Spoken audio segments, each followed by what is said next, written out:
di pohon korma. Oh, jangan pindah topik dulu ah. Nunggu Pak Ya Tony enggak dulu. kan lagi nanya lagi sela-sela bang. Tidak ada, tidak ada ayatnya. Salah Iya. ayat, salah ayat di bawah pohon kurma itu nggak ada ayatnya. Iya makanya ya. Jadi saya bimbang juga.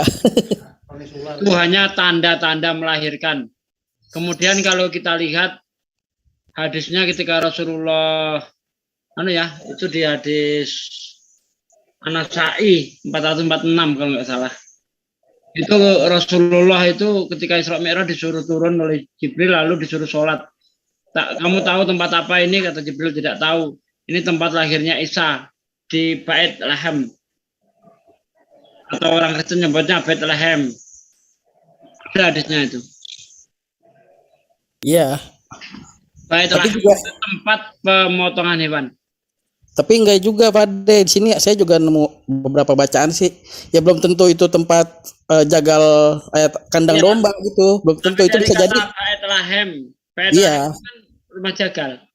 Iya tempat jagal. Tapi maksudnya bisa jadi itu kayak tempat wilayah lah kecamatan gitu loh kayak gitu. Tidak tahu. Ini Gurunda udah live ini. Oh Berunda.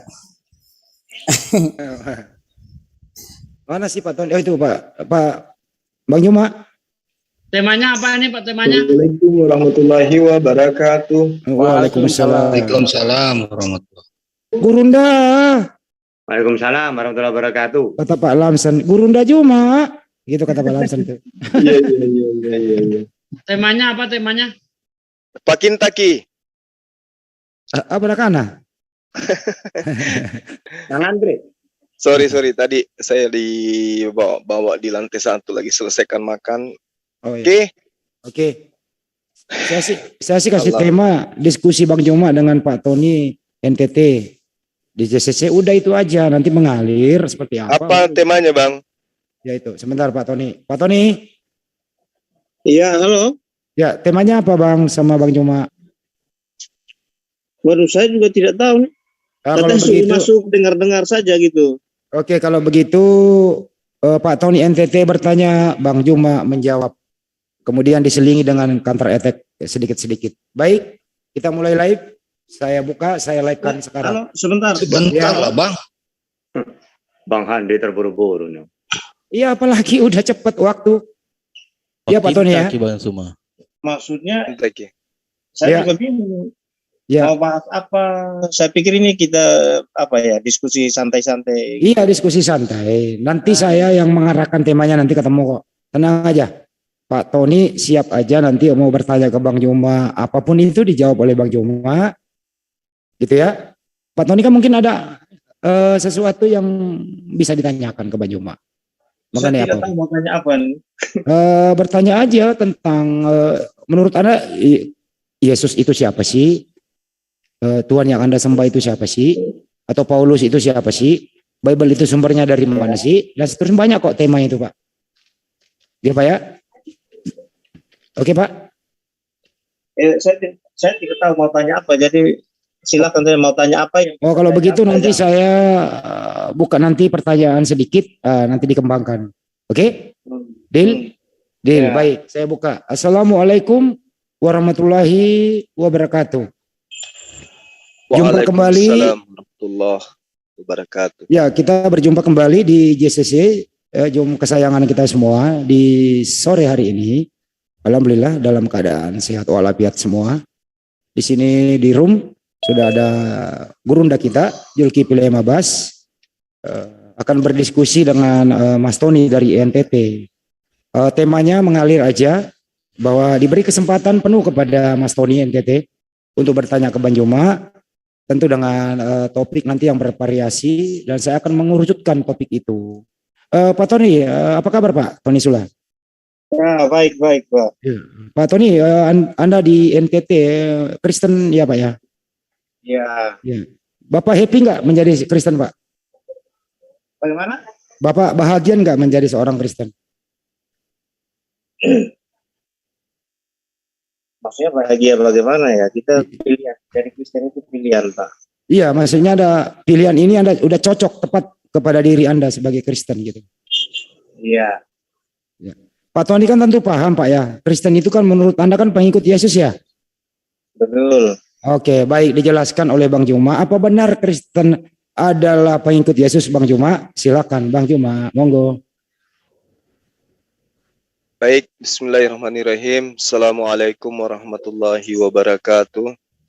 Alhamdulillah, puji syukur kita panjatkan kehadirat Allah Subhanahu wa Ta'ala, Tuhan pencipta langit dan bumi, yang kemudian dengan kasih-Nya mengutus para nabi dan juga mewahyukan kitab-kitab suci menjadi pedoman bagi orang-orang yang berfikir.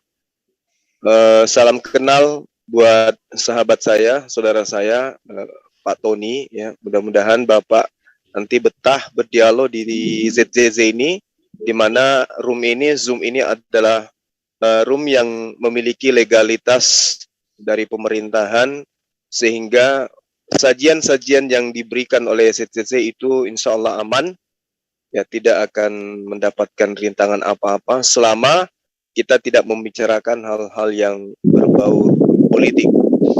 Nah, tema kita hari ini membahas tentang pengikut. Kalau di dalam Al-Quran juga diterangkan begini, Pak. Qul in kuntum tuhibbunallah fattabi'uni. Jadi baginda Rasulullah Muhammad sallallahu alaihi wasallam itu menerangkan, menjelaskan sesuai dengan wahyu yang datang kepada beliau. Ini mohon maaf ada suara halilintar. Lanjut. Ada perintah dari Allah Subhanahu wa Ta'ala yang menerangkan bahwa jika engkau mencintai Allah, dalam hal ini Tuhan pencipta langit dan bumi, maka perintahnya kemudian adalah ikutlah kepada baginda Rasulullah Muhammad sallallahu alaihi wasallam. Niscaya orang yang ikut kepada beliau, dosa-dosanya akan diampuni oleh Allah dan dicintai oleh Allah. Itu seirama dengan apa yang diterangkan kemudian Yesus di dalam Yohanes 14 nomor 15 salah satunya. Jikalau kamu mengasihi aku, kamu akan menuruti segala perintahku. Juga di dalam Yohanes 10 nomor 27, aku mengenal pengikutku, pengikutku mengenal aku, mereka mendengarkan perkataanku dan mengikuti aku. Jadi utusan-utusan Tuhan ini, baik itu Yesus maupun baginda Rasulullah Muhammad SAW, itu minta untuk diikuti. Yang diikuti kemudian adalah mereka, ajaran mereka, instruksi mereka, perintah-perintah mereka, bukan perintah orang-orang yang di luar daripada mereka, yang mengajarkan kemudian menganggap mereka ini sebagai orang gila, menganggap mereka ini sebagai orang terkutuk dan seterusnya. Karena itulah saya katakan bahwa pengikut baginda Rasulullah Muhammad SAW adalah mereka yang mengikuti perintah Allah dan juga mengikuti perintah baginda Rasulullah Muhammad SAW. Demikian juga dari perspektif kacamata saya terhadap pengikut Yesus adalah mereka yang mengikuti perintah Yesus dan juga mengikuti perintah Bapa yang telah mengutus Yesus. Demikian sementara Pak Tony, mudah-mudahan dialog kita ini bisa berkembang sehingga baik Kristen maupun Islam di luar sana itu mendapatkan ilmu yang bermanfaat. Silakan Pak. Ya, baik. Terima kasih Pak sudah kutip Alkitab. Jadi, artinya dengan kutip Alkitab itu menunjukkan bahwa apa perkataan Yesus maupun perintah Yesus bisa kita tahu karena dari Alkitab. Jadi kita misalnya Pak membuat argumen seperti itu, nah itu kan dari Alkitab. Jadi perintah-perintah Yesus bisa kita tahu dari Alkitab seperti itu. Ya sudah, saya terima kasih untuk itu, Pak. Ya, baik. Kalau di dalam Al-Quran bercerita tentang sosok yang datang kepada Bani Israel, itu seruannya jelas. Wa innallaha huwa rabbi wa rabbukum fa'budu. Ya, jadi ada perintah untuk menyembah. Fa'budu, menyembah kepada Allah. Maka sembahlah Allah. Hadza, ini siratul mustaqim, adalah ajaran yang lurus atau jalan yang lurus. Jadi diberitakan di dalam Al-Quran, sosok yang datang kepada Bani Israel tanpa ayah, yang kemudian diberitakan hikmat Injil kepadanya, itu mengajak Bani Israel menyembah kepada Tuhan, Tuhannya Sang Penyeru, dan Tuhannya Bani Israel untuk menyembah kepada Allah. Dan itulah jalan lurus itu. Bahwa jalan lurus itu adalah menyembah Tuhan yang diperkenalkan oleh sosok ini. Kami menyebutnya Nabi Isa alaihissalam, di Kristen oknum ini disebut dengan Yesus Kristus. Lalu kemudian, ketika perintah ini dijalankan, ditegakkan, maka orang-orang yang duduk dalam perintah itulah yang disebut sebagai pengikut. Nah, yang saya tidak paham sampai hari ini adalah teman-teman Kristen yang mengaku sebagai pengikut hanya karena mengartikan daripada kata Kristen itu sendiri. Tapi dalam pola kehidupan keberagamaannya tidak sama sekali mencerminkan sebagai seorang pengikut. Kata Yesus dalam Yohanes 10 nomor 27, aku mengenal pengikutku atau muridku, muridku mengenal aku, mereka mendengarkan perkataanku dan mengikuti aku. Nah, Yesus ketika hidup, ya, itu berlaku pada dirinya sebuah konsep aturan main sebagai praktisi Yudaism, bukan sebagai praktisi Kristen. Berarti pengikutnya ketika benar-benar mengikuti Yesus, maka otomatis nampak di permukaan orang-orang yang mengikuti Yesus itu akan terlihat sebagai praktisi Yudaism. Ini sekali lagi saya tidak bisa paham sampai hari ini, orang-orang Kristen mengaku sebagai pengikut, tapi mereka bukan praktisi Yudaism. Mungkin dari sahabat saya, Pak Tony, bisa menjelaskan agar saya paham gitu loh, Pak. Silakan. Jadi begini, kalau kita baca itu kan ketika Yesus bercakap-cakap dengan perempuan Samaria, ya. Ya, microwave cuma harga 850. Nah, bahwa Suara kok timbul tenggelam ya? Buat Mas. halo, Iya. Ya. mungkin Silakan, bisa perjelas, mungkin bisa pertajam pertanyaannya, Pak, biar saya langsung jawab. Baik, Pak. Jadi Yesus itu menerangkan di dalam Yohanes 5 ya, nomor 36. Yohanes 5 nomor 5:36. Iya. Ini kok kita banyak ada suara-suara yang mengganggu ya, Pak ya?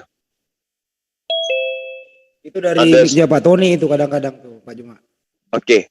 Jadi coba kita lihat Pak di dalam Yohanes 5 nomor 36. Tetapi aku mempunyai satu kesaksian yang lebih penting daripada kesaksian Yohanes. Jadi Yesus itu punya kesaksian, Pak. Kesaksiannya ini kudu wajib dipercaya. Seorang Yesus bersaksi, kalau kita beriman kepada Yesus, maka kesaksiannya itu wajib hukumnya kita percaya. Ya, Aku mempunyai kesaksian yang lebih penting daripada kesaksian Yohanes, yaitu segala pekerjaan yang diserahkan Bapa kepada aku.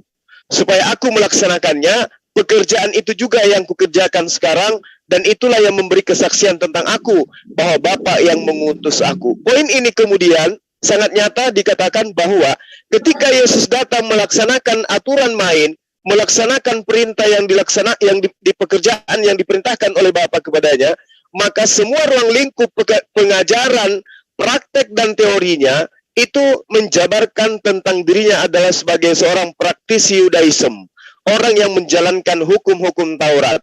Nah, ketika berbicara mengenai Kristen, ini yang saya tidak paham. Ketika sahabat Kristen mengaku sebagai pengikut, Yesusnya adalah praktisi Yudaism, Kristennya praktisi Kristen. Itu gimana ceritanya? Ada satu konsep yang tidak menjalankan apa yang dicontohkan oleh Yesus, tapi mengaku sebagai pengikut. Itu loh Pak, yang saya ingin dijelaskan. Silakan.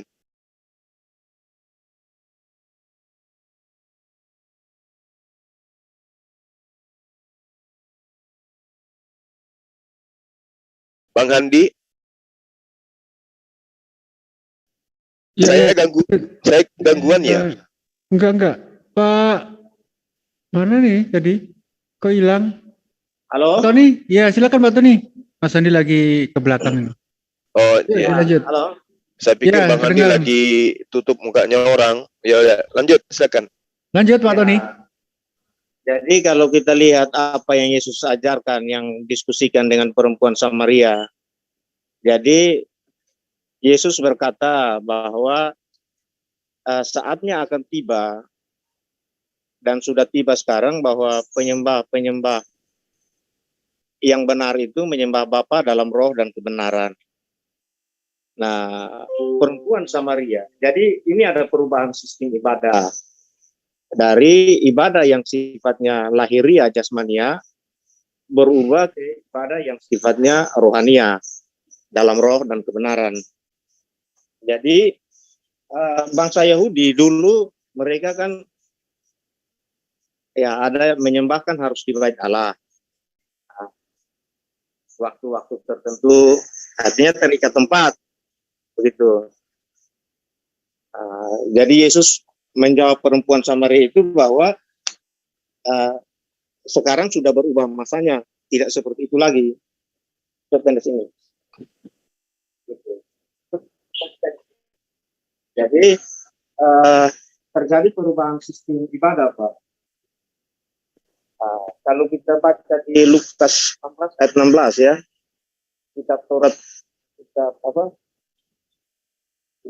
Hukum Taurat dan kitab para nabi itu berlaku sampai dengan tampilnya Yohanes Pembaptis. Jadi sistem ibadah perjanjian baru itu sudah berbeda dengan sistem ibadah perjanjian lama. Jadi bangsa Yahudi waktu zaman dulu itu kalau mereka sembahyang kan harus kiblat ke Yerusalem. Tapi sekarang tidak perlu lagi kiblat ke Yerusalem karena juru selamat sudah datang. Seperti itu. Jadi lebih mengarah kepada perubahan sistem beribadah dari lahiriah jasmania ke sistem ibadah secara hakikat rohani. Jadi yang diarahkan adalah hati.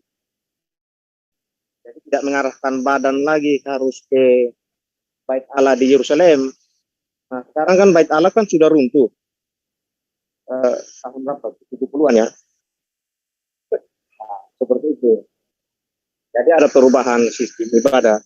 Ya secara umum saya mau sampaikan seperti itu bahwa saat Yesus datang ada perubahan sistem ibadah. Silakan. Baik. Oke, saya paham Pak ketika kemudian di dalam Yohanes 4 itu ya, Yohanes 4 nomor 23, 24, bagaimana kemudian ada saatnya kelak kemudian dikatakan bahwa penyembah-penyembah benar itu tidak lagi menyembah seperti yang Bapak katakan, tetapi harus menyembah dalam roh dan kebenaran. Nah, ini yang sebenarnya betul-betul ingin saya pahami Pak sebagai orang yang selalu dialog di dalam lintas agama ya. Kebenaran dalam menyembah itu seperti apa maksudnya Pak? Kalau misalnya di dalam roh kan orang-orang dari sejak zaman dahulu ajaran para nabi ketika mereka berdoa pasti melibatkan roh mereka. Melibatkan konsentrasi mereka tertuju kepada objek di mana objek ini dianggap sebagai sebagai pelengkap daripada apa yang mereka minta gitu. Yang mengabulkan maksud saya. Oknum yang mengabulkan inilah kemudian yang diingat pada saat berdoa. Dihadirkan di hati mereka, di ruh mereka, di pikiran mereka. Artinya bahwa orang-orang yang melakukan peribadatan dari sejak dahulu seperti nabi-nabi, ketika mereka berdoa itu melibatkan ruh mereka. Tiadalah mungkin kemudian mereka berdoa tanpa ruh. Nah, ketika dikatakan menyembah di dalam roh dan kebenaran, kebenaran yang dimaksud di sini seperti apa, Pak? Ini yang perlu saya tahu, karena menurut saya itu sangat penting. Silakan. Ya, terima kasih Pak. Jadi Alkitab bersaksi bahwa di mana ya saya lupa ayatnya, itu bilang bahwa firman-Mu adalah kebenaran. Itu bisa di perjanjian lama juga ada kalau tidak salah di kitab Yesaya. Iya. Nah, Jadi firman-Mu adalah kebenaran. Ya, jadi artinya menyembah dengan benar. Nah, kalau kita baca coba di mana, di Roma 10 ayat 1 sampai 3.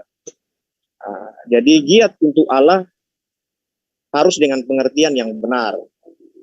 Nah, jadi firman-Mu, Alkitab bilang firman-Mu adalah kebenaran. Ya, jadi ukurannya adalah Alkitab. Nah, karena kita kan orang Kristen, Pak, kita mengakui Alkitab sebagai firman Tuhan, maka semua kegiatan kita di dalam menyembah Tuhan ya harus sesuaikan dengan Alkitab. Artinya harus sesuai dengan Alkitab, tidak boleh tidak sesuai dengan Alkitab. Nah, jadi menyembah di dalam kebenaran ya itu harus sesuai dengan kebenaran Alkitab, seperti itu. Alkitab adalah firman Tuhan. Jadi kalau misalnya praktek itu bertentangan dengan Alkitab, ya berarti itu dalam ketidakbenaran. Salah satu contoh misalnya yang nyata ya, misalnya seperti praktek keimamatan. Di zaman Perjanjian Lama itu sebelum bangsa Israel yang menjadi imam itu adalah ayah. Jadi ayah berfungsi sebagai imam. Jadi dia yang mengajarkan kebenaran kepada anak-anak. Dia juga yang bisa memberkati anak-anak, bahkan bisa mengutuk anak-anak. Ya, kita baca bagaimana Abraham memberkati anak-anak, bisa memberkati anak-anak. Nah, itu zaman imamatan ayah.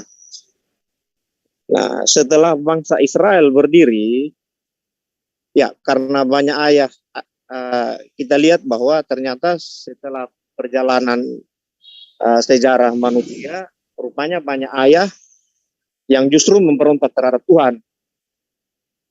Nah, di situ akhirnya kita lihat bahwa setelah terjadi peristiwa air bah, Tuhan merancang suatu bangsa, yaitu bangsa Israel dari turunan Abraham. Jadi dari Abraham dibentuklah satu bangsa. Jadi fungsi keimamatan ayah setelah berdiri bangsa Israel berhenti, digantikan oleh keimamatan Lewi. Nah, jadi yang menjadi imam adalah suku Lewi. Sedangkan tanggung jawab kebenaran dipercayakan kepada bangsa Israel. Setelah kedatangan Tuhan Yesus, ya seperti yang tadi saya bilang, setelah tampilnya Yohanes Pembaptis dan menunjuk kepada Yesus, itu keimamatan sudah berganti, Pak. Dari keimamatan suku Harun diganti kepada keimamatan Yesus Kristus. Jadi Yesus Kristus adalah imam besar kita. Dan setiap orang percaya adalah imamat yang rajani. Jadi sekarang tidak ada lagi praktik keimamatan di dalam gereja. Jadi tidak ada lagi kita biarkan. Dan yang menjadi penopang kebenaran sekarang adalah bukan bangsa Israel, tapi adalah jemaat. 1 Timotius 3 ayat 15. Jemaat dari Allah yang hidup, yang penopang dan dasar kebenaran. Jadi yang menopang kebenaran sekarang adalah jemaat, Pak. Bukan bangsa Israel lagi. Nah, masa jemaat ini akan berakhir setelah peristiwa raptur. Setelah raptur, sistem akan kembali kepada bangsa Israel. Jadi Israel akan menjadi penopang kebenaran lagi. Mereka akan kembali menjalankan ya seperti sebelumnya, begitu. Ya, demikian Pak. Mungkin Pak mau bertanya atau? Baik, Pak. Jadi ketika kemudian saudara saya ini berbicara mengenai apa yang ada di dalam kitab Yohanes ya. Yohanes 17 yang tadi itu. Di sini yang harus didudukkan kemudian adalah Yesus datang kepada suatu kaum. Kaumnya Yesus adalah Bani Israel. Sehingga konsep yang harus kita kedepankan ini adalah bagaimana teori dan praktek Yesus terhadap firman yang diterima dari Tuhan yang kemudian dia sampaikan kepada kaum Bani Israel. Di dalam Yohanes 17 nomor 7 diterangkan begini. Sekarang mereka tahu siapa mereka ini, Bani Israel yang menerima Yesus sebagai utusan Tuhan. Bahwa semua yang engkau berikan kepada aku itu berasal daripadamu. Jadi apapun yang ada pada Yesus itu semuanya berasal dari Tuhan yang mengutus Yesus. Nah, di nomor 8-nya diterangkan, segala firman yang engkau sampaikan kepada aku, telah kusampaikan kepada mereka, dan mereka menerima. Mereka itu benar-benar tahu bahwa aku datang daripadamu, dan mereka percaya bahwa engkaulah yang telah mengutus aku. Lalu kemudian kembali kepada pernyataan saudara saya di dalam Yohanes 17 nomor 17 yang menerangkan bahwa kuduskanlah mereka dalam kebenaran, firman-Mu adalah kebenaran. Nah, kalau dikatakan firman-Mu adalah kebenaran dan ini dinyatakan oleh Yesus, maka kebenaran firman yang dimaksud di sini adalah semua perkataan Yesus yang diterima Yesus, yang disampaikan Yesus, itulah kebenaran itu. Bukan kemudian predikat yang ditempelkan ke Yesus ketika Yesus itu sudah tidak ada. Jadi kebenaran yang dimaksud bahwa firman-Mu adalah kebenaran, ya harus merujuk kepada firman yang diberitakan oleh Yesus. Kalau sahabat saya mengatakan kitab sahabat ini adalah firman Tuhan, sehingga semua surat-surat Paulus, Lukas, Markus itu adalah dijatakan sebagai firman Tuhan, ini harus diuji dulu, Pak. Karena Yesus sendiri menerangkan, aku tidak berkata-kata dari diriku sendiri. Apa yang aku katakan adalah apa yang diperintahkan oleh Tuhanku atau Bapakku untuk aku katakan dan aku sampaikan. Berarti Yesus dalam hal ini sangat berhati-hati. Menyampaikan sebuah konsep kepada Bani Israel oleh Yesus sangat berhati-hati, Pak. Nah, sementara Kristen itu menelan semua tulisan-tulisan yang ada di dalam kitabnya yang berasal dari para pengarang. Jadi apapun yang dituliskan oleh pengarang itu diakui sebagai sebuah penggambaran firman. Padahal yang dimaksud firman di sini satu, Yesus. Bahkan Yesus dikatakan firman yang telah menjadi manusia. Dua, Yesus sendiri yang mengakui menerima firman. Ketiga, Yesus tidak ada legitimasi, tidak ada pengesahan ya, terhadap perjanjian baru, terhadap pengarang-pengarang kitab yang kemudian diimani sebagai firman Tuhan. Karena itulah saya mengatakan bahwa kalau sahabat saya ini mencoba untuk menjelaskan ke kita bahwa Yesus ini adalah Tuhan, Yesus ini adalah firman, yang saya tidak temukan kemudian adalah pengajaran Yesusnya terhadap pengikut-pengikutnya, di mana pengikutnya itu ternyata kelak akan berlaku seperti Kristen hari ini. Karena yang kita tahu, Yesus mengenal pengikutnya itu tentu akan melahirkan sebuah konsep di dalam ajaran agamanya, berlaku seperti Yesus. Sunat, nyembah hanya kepada Allah, ibadahnya hari Sabat, taat kepada hukum Taurat, tidak makan babi, menyembahnya hanya kepada satu Tuhan. Itu pasti itu, Pak. Karena pengikutnya kudu wajib hukumnya mengikuti Yesus.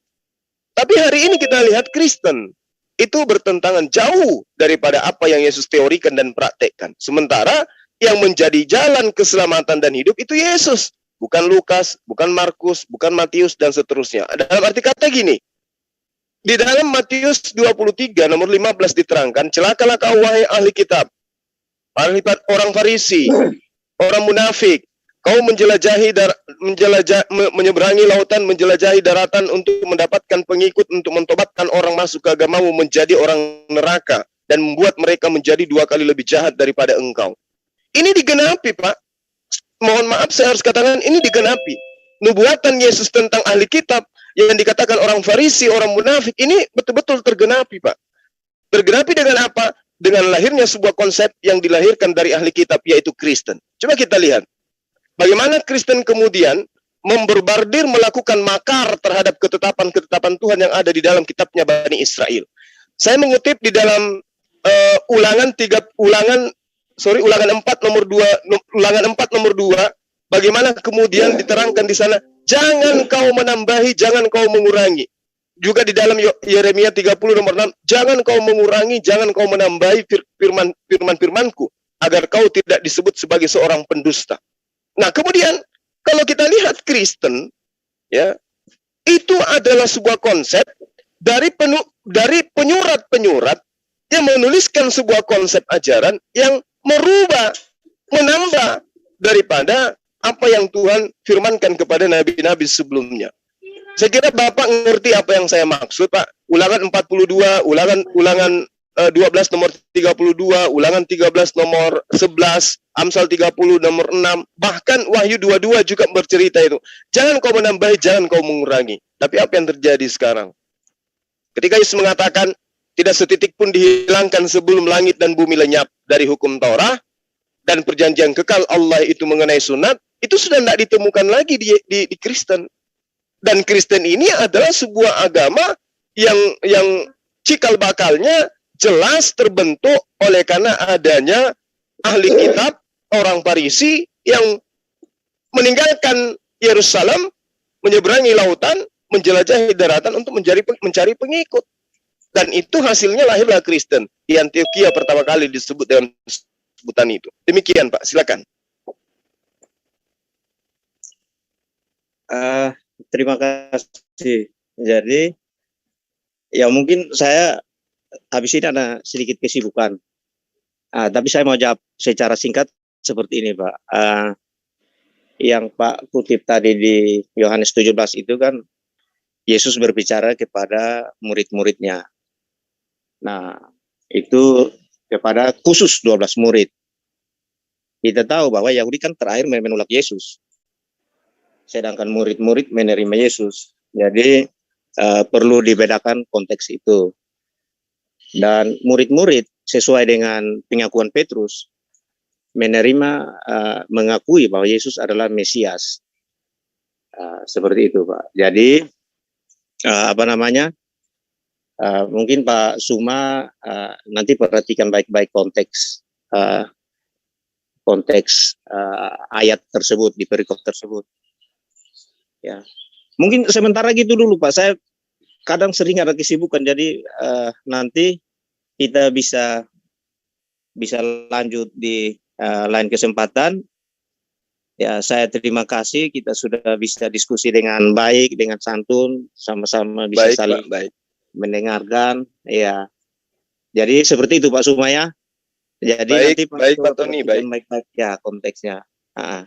Baik, Pak Tony. Oke. Berarti Ya. saya harus belajar lagi. Iya, makasih. Ya, selamat sore Pak Suma. Sore, Pak teman-teman Tony, semua. Sula, makasih. Ya, terima kasih ya. Ya, selamat sore Pak Tony. Ya, Pak Tony ada kesibukan. Mungkin lain waktu disambung lagi gitu. Yang mudah-mudahan ada hikmahnya sih. Bang Juma sudah berupaya menyeimbangkan.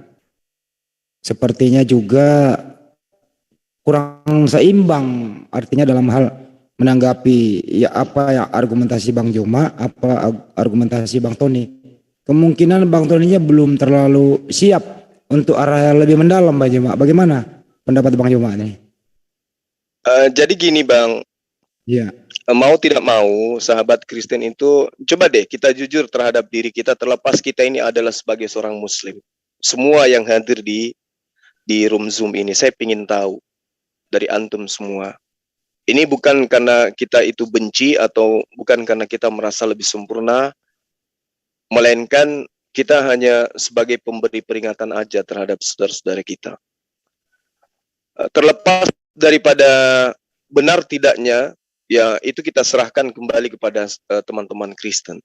Coba teman-teman yang punya Bible, buka di dalam Matius 23, nomor 15 yang sering-sering saya bawakan itu. Silakan dibuka, Bang Handi. Mungkin Bang Handi punya Bible. Saya sih hafal ayatnya kalau nggak salah bunyinya itu.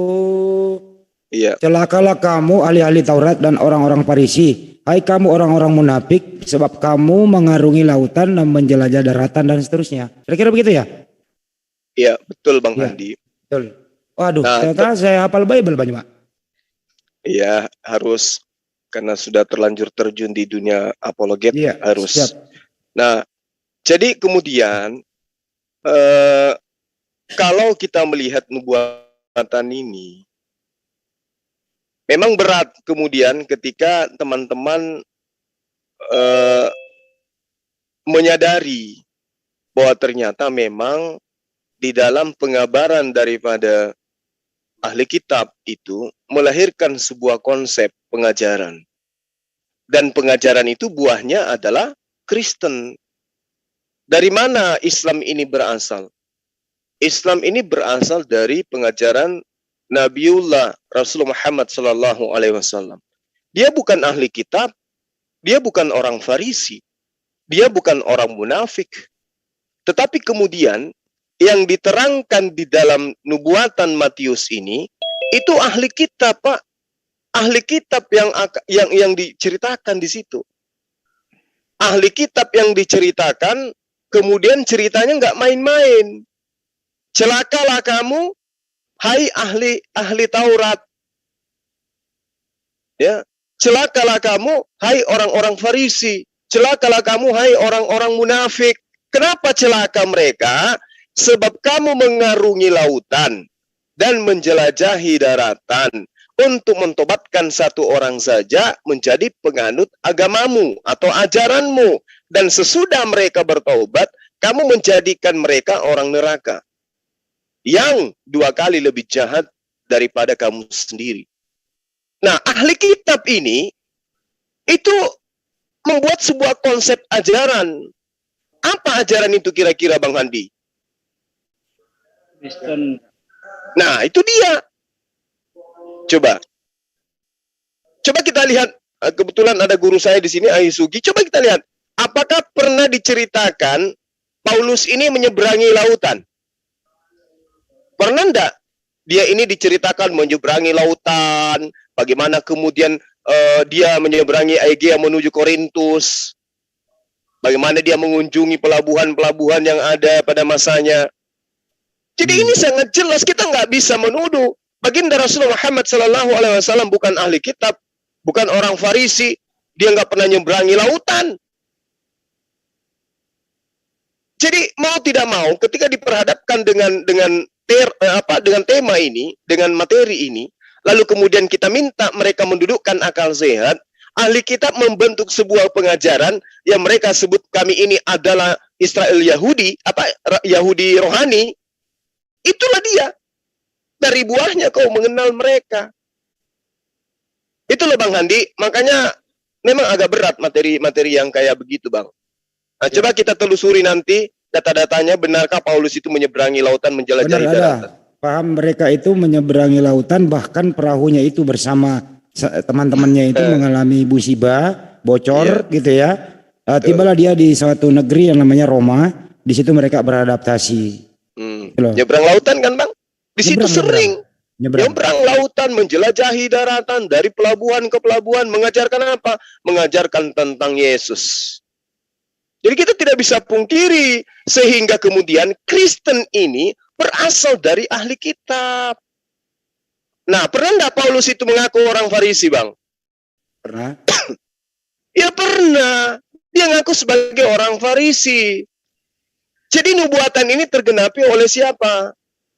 Oleh Kristen. Itu loh yang tertulis. Tapi itu pemahaman pribadi saya.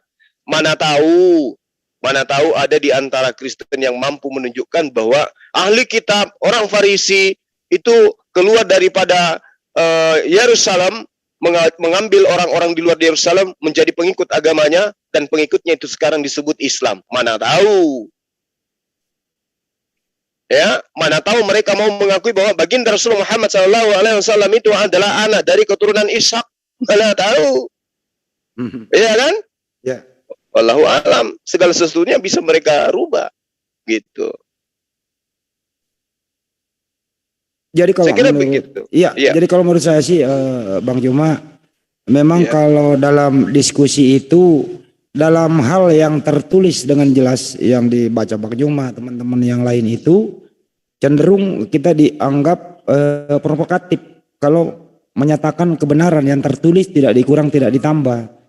Bahkan jelas-jelas dalam satu tulisan, misalnya Yohanes 17:3, jelas banget gitu loh.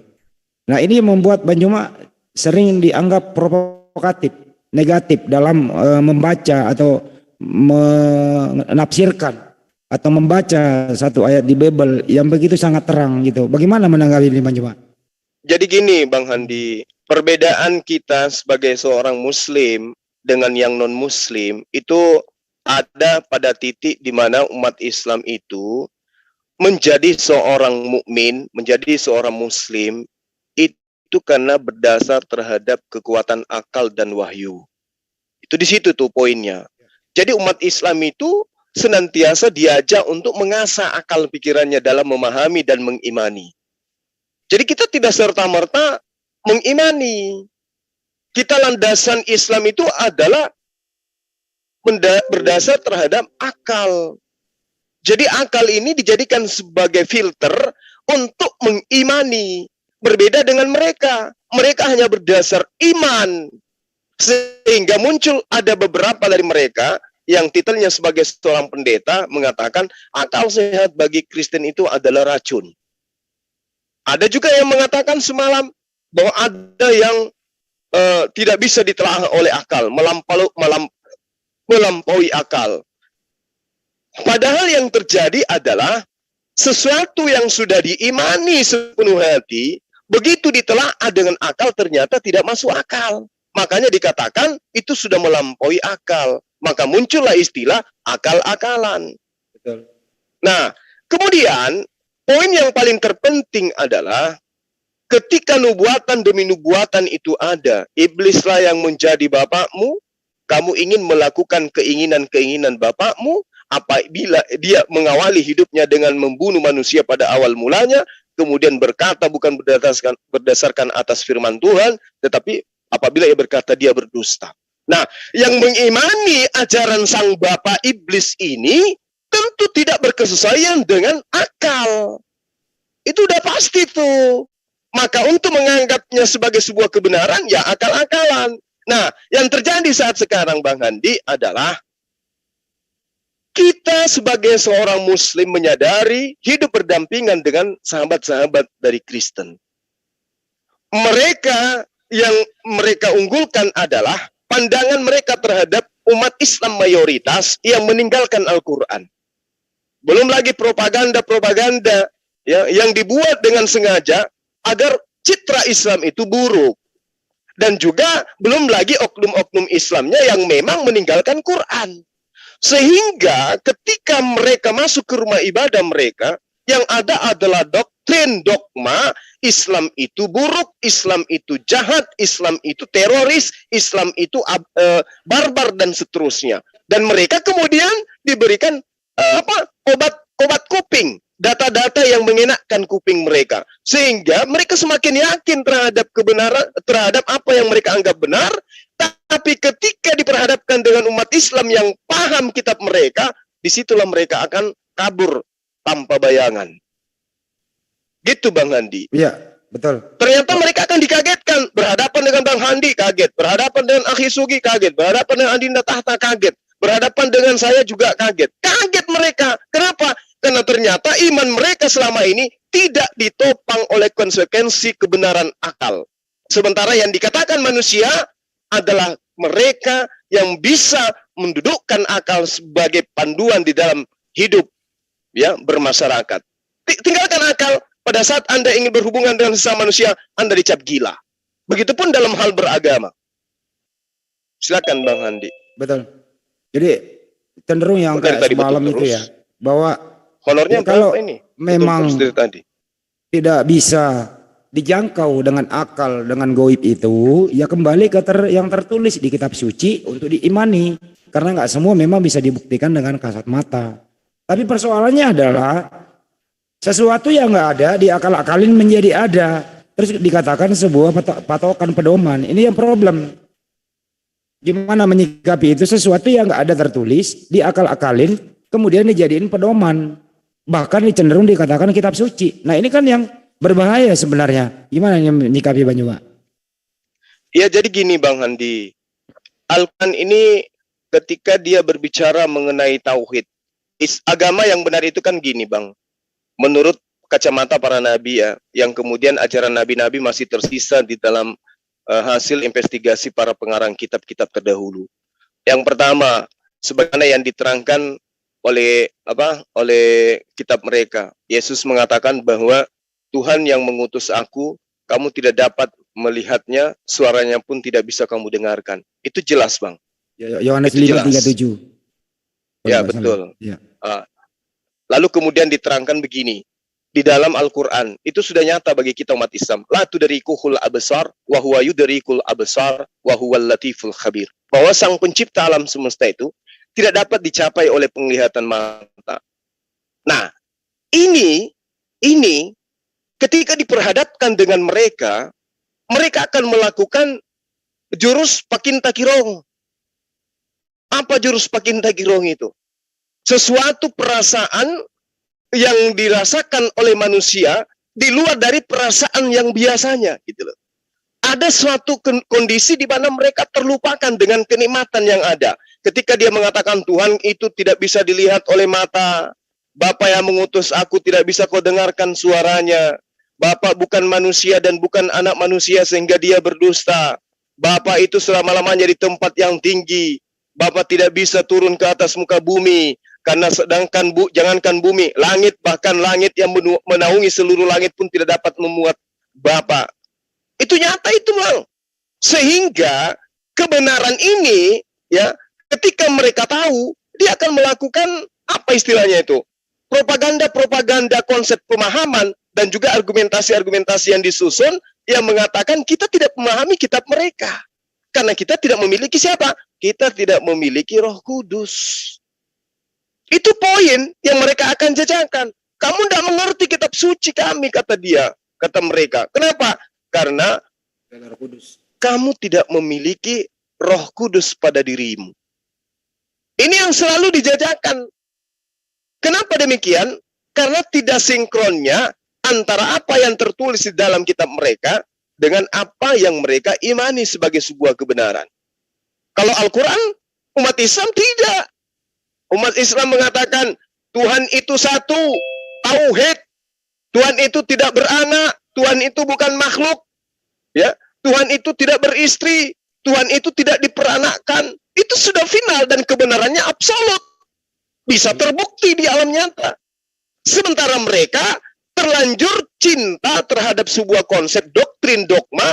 Tuhan datang, nusul menjadi manusia, dilahirkan oleh manusia, dibunuh oleh manusia. Inilah yang membuat mereka kalang kabut. Sehingga mereka pun bertahan untuk berdialog dengan kita, saya yakin hanya karena mau konten. Mereka sudah sadar bahwa tidak ada kebenaran di dalam ajaran agama mereka. Mereka sudah paham itu, tapi mereka memburu konten sehingga mereka minta dijadwalkan, mau berdialog, mau berdiskusi. Tapi apa yang terjadi? Habis itu kabur. Habis itu nuduh kita nggak ngerti kitab mereka. Habis itu nuduh kita jangan comot-comot ayat. Habis itu kita dikatakan bahwa kita tidak punya Roh Kudus dan seterusnya. Padahal yang sesungguhnya mereka sudah meludah ke atas dan jatuhnya ke mata mereka sendiri. Mereka yang tidak ngerti kitab suci, kitab yang mereka anggap suci, yang punya mereka sendiri. Yang mengerti itu justru kita. Gitu loh Bang Handi. Ya, betul Bang Juma. Hakim Takirong.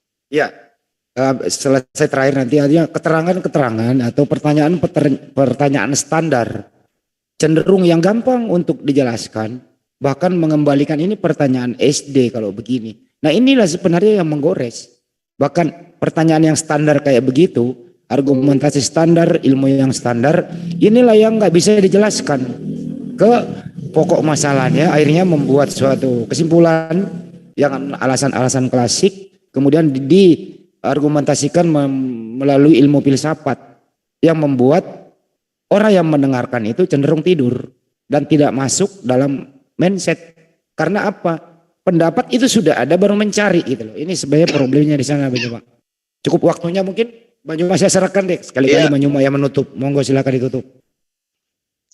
Baik, Bang Handi, sahabat-sahabat sekalian yang saya hormati, yang dimuliakan oleh Allah, kiranya antum semua senantiasa di dalam pengampunan, ya, di dalam kesehatan, utamanya sehat akal. Kepada sahabat-sahabat yang ada di live comment di channel-channel Islam yang terafiliasi dengan ZZZ, MMCI, dan dari Rohani. Lentera Rohani, ya, kiranya Allah senantiasa memberikan petunjuk kepada kita. Amin. Jadi berbahagialah antum semua yang hidup di zaman sekarang, karena dengan hadirnya teman-teman kristolog ya, yang begitu mumpuni ya, dalam arti kata mereka mau mempersiapkan waktu untuk bagaimana menjabarkan dua agama ini berdasarkan data yang ada. Meski keterbatasan, khususnya saya itu tetap saja ada keterbatasan karena kita ini manusia biasa, butuh proses untuk belajar. Yang paling terpenting sekarang adalah kebenaran yang disajikan melalui Al-Quran dan juga hal yang tidak berkesesuaian dengan kebenaran yang disajikan melalui kitab sahabat-sahabat kita di seberang sana, itu jangan kita konsumsi pribadi. Harus kita berbagi terhadap generasi Islam yang lain. Sampaikan kepada keluarga, tetangga, ya, warga se-RT, se-RW, sekampung, sekecamatan, sekabupaten, se-Indonesia untuk kemudian mensubscribe channel-channel Muslim, khususnya yang kontennya itu berisi dialog-dialog tentang agama. Karena kenapa? Musuh Islam itu senantiasa mengintai umat Islam dimanapun berada. Nah, salah satu cara untuk membentengi generasi Islam dari pemurtadan adalah mengkampanyekan channel-channel Islam yang menyiarkan dialog-dialog agama. Supaya generasi kita itu bisa bisa mendapatkan sebuah pengajaran bahwa ternyata Islam itu benar adalah sebuah agama yang tidak mungkin ada agama yang benar selain daripada Islam itu sendiri. Dulu kita masih bisa mereka-reka ini, kita bisa meraba-raba dulu bahwa mungkinkah Islam yang benar, mungkinkah Kristen yang benar, mungkinkah Hindu yang benar dan lain-lain.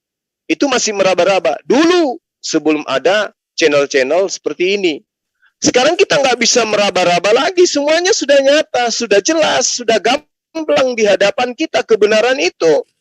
Maka karena itu jangan nikmati sendiri kebenarannya.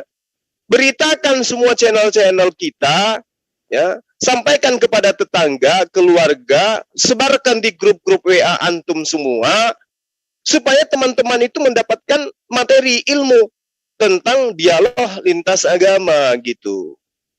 Ya, khusus di Kota Makassar ini saya berpesan karena sudah mulai juga banyak yang menjadi netizen dari Zulkifli Mabas, makin takirong sekali-kali. Jangan cuma dinikmati sendiri. Ya, sampaikan ke tetangga bahwa kita harus berjuang di media sosial untuk membentengi umat ini dari serangan-serangan kristenisasi.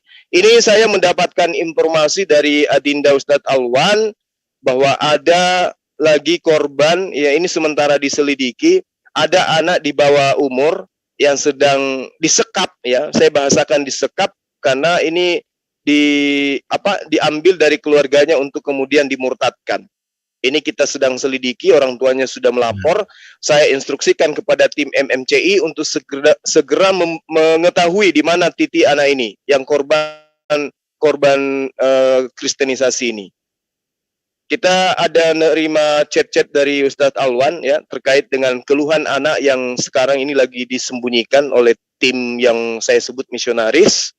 Karena anaknya ini menangis terus ya, minta tolong terus kepada ibunya. Cuman anaknya diawasin, HP-nya diambil sama pelaku. Nah ini informasi terakhir kemarin,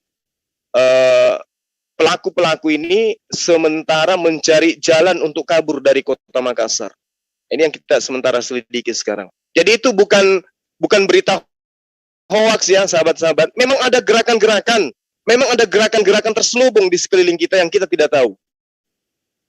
Ini yang perlu kita sebarkan. Oleh karena itulah kemudian sebagai penutup yang sangat panjang ini, saya menghimbau kepada semua teman-teman di live comment di channel kita, channel siapapun yang terafiliasi dengan ZTZ, untuk supaya saling menguatkan.